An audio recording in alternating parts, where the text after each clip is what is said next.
So today we will be taking up the issue Afghan peace deal. Afghan peace deal. In today's Hindu newspaper, page number 12, we had an article saying that Afghan government has freed 100 Taliban prisoners as a part of intra-Afghan negotiations. So in this context, we will be trying to analyze what is this Afghan deal, what is the role of US in this Afghan, what is Taliban, and what is this, what are the impacts of such deal on India. So all these aspects we will be trying to analyze. So before we try to analyze, first we need to have a brief history of how Taliban came into picture in Afghanistan. That actually helps us to understand why Russia, US, Pakistan and all these players are playing a role in Afghanistan. So right, to analyze the issue, first we need to know what is Taliban. Taliban, to simply say, is an Islamic fundamental organization. It's an Islamic fundamental organization. Basically, it wants to rule Afghan according to Shariat law. There is a law called Shariat law. So this law is basically Islamic religion based. So this Taliban organization wants to impose this Shariat law on all the people in Afghanistan. So as of now, if we see, this Taliban is at conflict with the Afghan government. But till 2001 year, till the year 2001, Taliban was very much into the Afghan government and was influencing Afghan politics. But the very Taliban now is at conflict with the government. Now we'll see actually what happened and what made Taliban this way, right? So we have to go to the era of Cold War. So to simply say what is Cold War is that era which is basically a conflict between US and the erstwhile Soviet Union. Soviet Union is Russia and a group of countries, right? So at that time, Cold War, to simply say, is a conflict based on ideology. US had a couple of countries who strongly believed in capitalism. On the other hand, Russia and other countries, they strongly believed in communism. So because of this ideology difference, US and Russia and the Soviet, that is Russia with group of countries, they used to have this Cold War era, right? So this phase is called Cold War, conflict between US and Russia. As a part of this Cold War, US and Russia used to try their level best to bring as many countries as possible under their ideology, right? So Russia used to try to bring as many countries as possible under communism. US used to try to bring as many countries as possible into capitalism. So to broadly say, this was the era during which this issue started in Afghanistan. Now in the year 1978,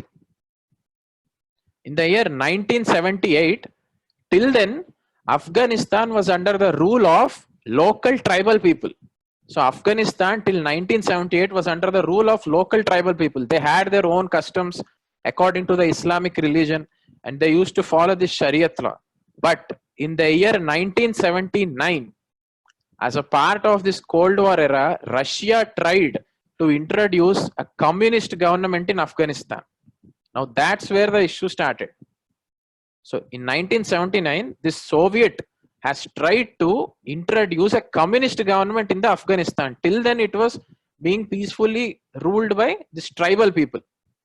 Now when this communist government was introduced, people were not happy. Few of the sections in Afghanistan were not happy with the ideologies of communism because they were following different set of rules.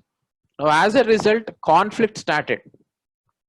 Conflict started between the communist government supported by Soviet and some sections in the Afghanistan. And also US was also not at all happy with Soviet establishing a communist government in Afghanistan, right? Because it was a Cold War era. So in this context, there happened a conflict between the communist government in Afghanistan and a militant organization called Mujahideen. So this Mujahideen was a militant organization which was born in Afghanistan to remove this communism and bring back the conservative government which was before, right? They were not happy with the communist government. So Mujahideen, an organization was set up to fight against this communist government. So on one hand, we had communist government with the backing of Soviet. On the other hand, we had this Mujahideen organization backed by United States, right? So this is the story. If you listen carefully, you can get the actual picture. So after this conflict, this has gone for 9 years continuously. So this conflict between the communist government and the Mujahideen, with Soviet on one side and the US on other side, this has gone for 9 years. And after 9 years, for some various reasons, Soviet has withdrawn from Afghanistan, right? It has withdrawn its support for the communist government. Now, as a big power has withdrawn its support for the communist government was weak, obviously. On the other hand, we had this Mujahideen organization which had backing from the United States. So as a result, Mujahideen could capture Kabul, an important city in Afghanistan, and the power came into the hands of Mujahideen. Now, the story doesn't end here. Now, as the Mujahideen has got back the power, there was a war again within the Mujahideen to capture the power. So, Mujahideen further broke into different parts, into 4 different sections. And these 4 different sections were again fighting for power to get control over Afghanistan. And one among these 4 sections was the Taliban, right? So, one among these 4 sections was the Taliban. So, in this way, Taliban came into picture. Now, almost by 1998, this Taliban became so powerful. It got control over the Afghanistan. It was able to make governments which actually take whatever is said by these Talibans. So politically, Talibans were very much influencing the Afghanistan. So this was the scenario. To simply say, this Taliban's rule is basically a conservative rule. To tell some features so that you will get an idea, the Shariat law which the Talibans follow for governing, some of the features are: rights of women and children are completely compromised. Women don't have any freedom, almost no freedom under this Taliban's rule. They are not allowed to go to school. They are not allowed to go alone without any man's or husband's companionship. Without a husband's companionship, company, they can't even move out of their house, right? They are not allowed to watch sports. TVs are banned. So such kind of conservative rule is what the Taliban does. So in this way, by the year 2001, Taliban had complete control over Afghanistan. Now a major event happened now, which brought US into the picture. In 2001, 9/11 attacks happened in US. You can get the details about this incident in the net. So basically it is a terror attack on United States, 9/11 attack. Right? This attack was done by Osama bin Laden on United States. So this Osama bin Laden belongs to another group called Al-Qaeda. Right? So this Al-Qaeda group, Osama bin Laden, has attacked US as a part of 9/11 attacks in 2001. This has made US search for Osama bin Laden.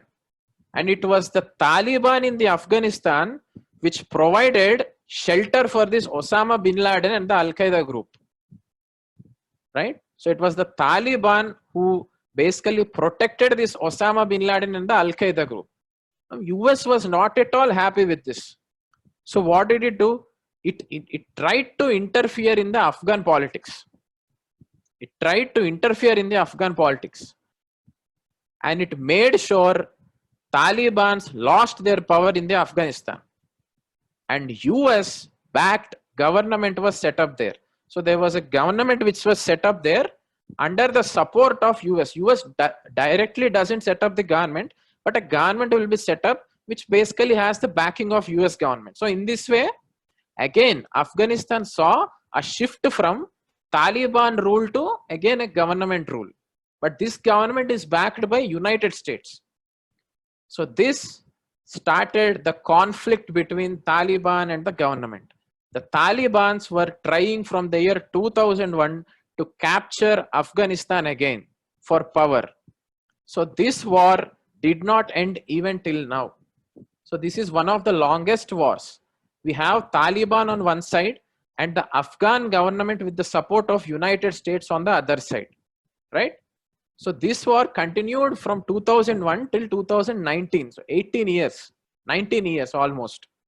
So such a long war without any result. There is no positive outcome. Neither the US people are being defeated or the Taliban is being defeated or they are being captured.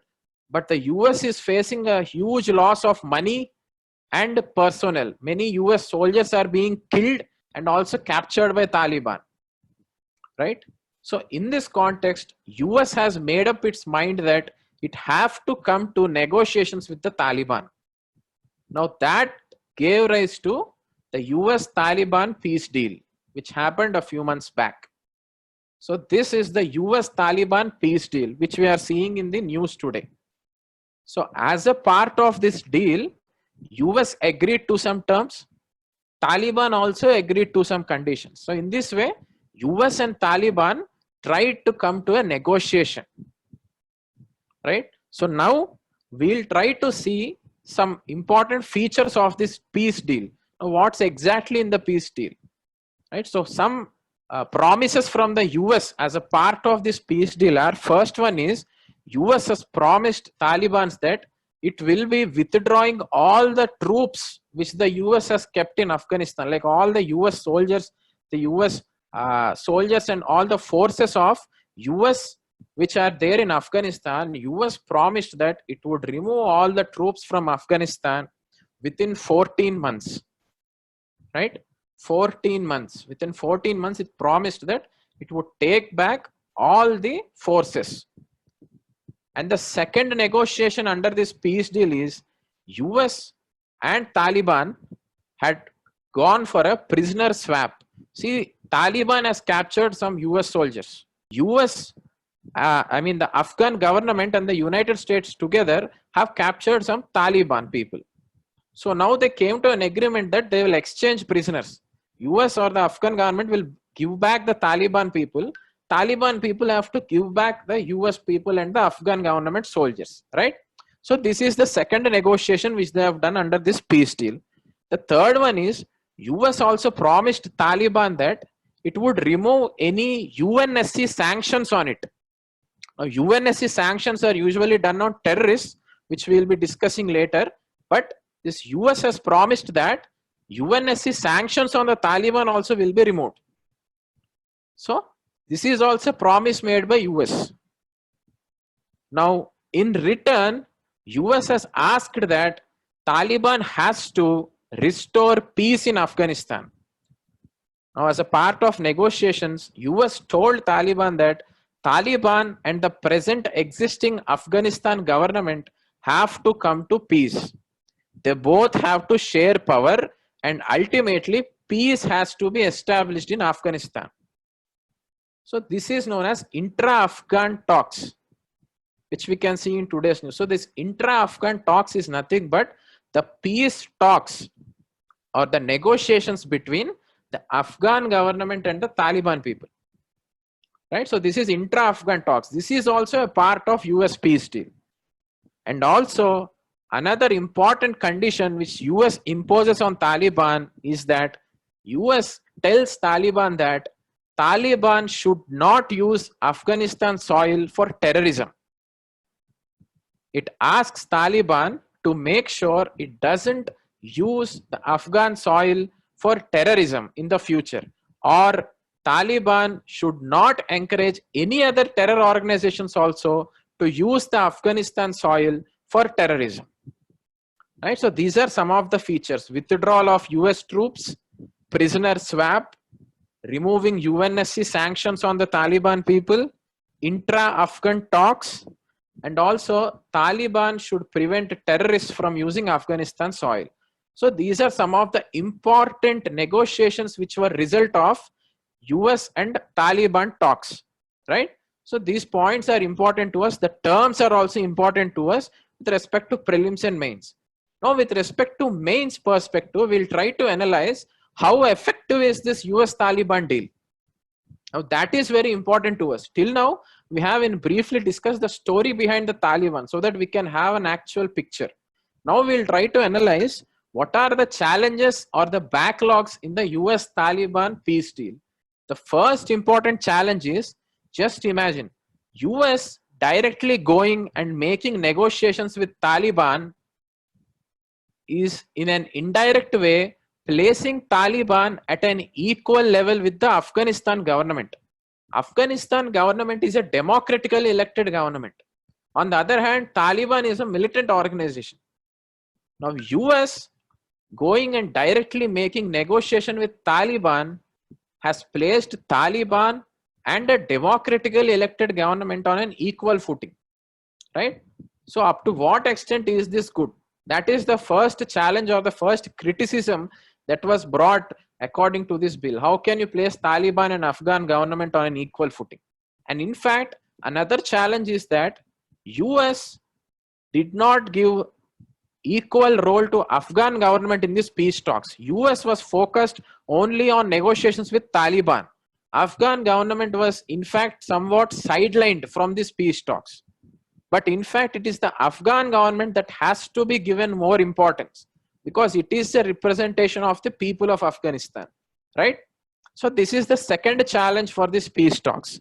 Also, if we analyze, we cannot deny the role of Pakistan in these Taliban. Now, how is Pakistan helping the Taliban in Afghanistan? Pakistan is known for state-sponsored terrorism. That means Pakistan, the country itself, in some way or the other, supports terrorism, right? So in this way, Pakistan is indirectly helping Taliban in an indirect way, right? So this factor also we have to keep in mind. We have negotiated with Taliban, but what about Pakistan?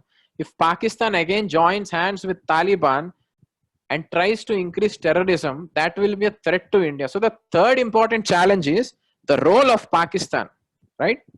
The fourth important challenge is, just imagine a militant organization like Taliban coming into power or sharing power with Afghanistan government. Now Taliban also has power in its hands, if not fully, at least it's sharing with Afghanistan government. So as it has power in its hand, there are chances that it can again support some terrorist organizations. There are chances that it can support terrorist organizations. For example, there already exists a terrorist organization called Haqqani Network in Afghanistan. Haqqani Network. This is a terrorist outfit or terrorist network in Afghanistan. There are good chances that if Taliban is given power, these kind of terrorist organizations will increase, right? So this is also one of the major threat or the challenge with respect to this US Taliban peace talks. And also, another major criticism for this is Taliban is based on conservative rule, Shariat law, Islamic based law. So its rule, as we have discussed before, some of the points under this Afghan rule, it is basically conservative. Women freedoms are not there, children freedoms are not there. It's not that liberal. On the other hand, we have an Afghan government which actually rules by a constitution. It is a democratically elected government. So ideologically wise, these two are two different contrasting ideologies. How can two organizations having different ideologies come together to share power in Afghanistan? This is also a major criticism that is brought as far as this US Taliban talks are involved. So women and minorities' rights. And so these are some of the challenges. The power sharing, up to what extent is it effective?